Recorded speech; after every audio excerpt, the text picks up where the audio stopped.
baby at shim na anadwo 12 o'clock e say nsu ne fa ha na eku wani ne so nto bi an site edum we gather ye open the site ye man spiritual eye we near the man and what ahomachem no we near fe na ahomachem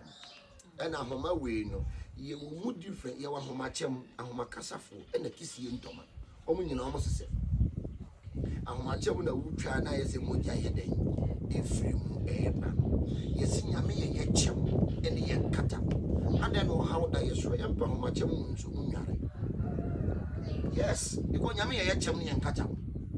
enti wa ma ya ahomachem a ade na wo how bi da ye so ana amane bi da ye so ba lock bi da ye so ye dwuma nye yie ade bi ade ensa bi so na asen ade nti na ye mpa ahomachem nso nye mfa nware